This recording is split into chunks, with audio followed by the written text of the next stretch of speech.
婦科病、泌尿問題、唔舉，仲有性病添。冇錯，如果你個紫微盤有呢啲星曜，你就要非常之小心啦。大家好，我係莫迪天，歡迎翻嚟紫微斗數 BB 班。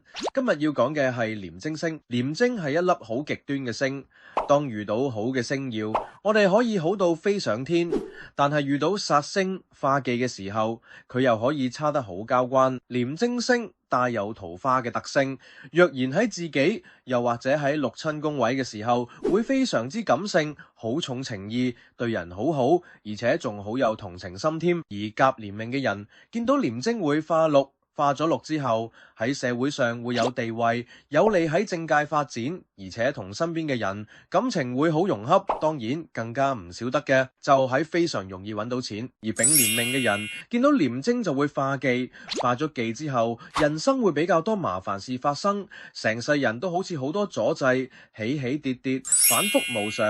而喺人際關係上會有好多誤會同埋摩擦，好難同人相處得好融洽。而喺健康方面，由於廉貞屬火，如果化忌，輕則容易會有血光之災。如果化咗忌之後，再見到七殺、破軍、貪狼，男同女都要非常之小心，容易會有婦科病，又或者泌尿系統問題，甚至會惹上性病。其次，容易會有手術開刀，嚴重嘅仲會殘障。如果再見埋天刑，個傷害性就會更加大。啲古籍就話呢個咁嘅組合喺古代嚟講係會涉及死刑。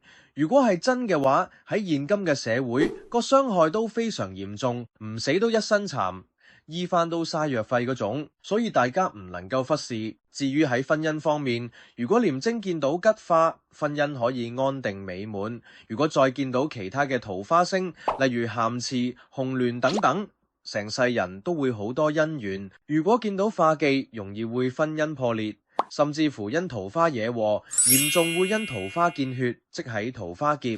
如果命中有呢啲信息，大家喺感情上一定要帶眼識人啦。今集講到呢度，下一集我哋會再講解另一粒主星。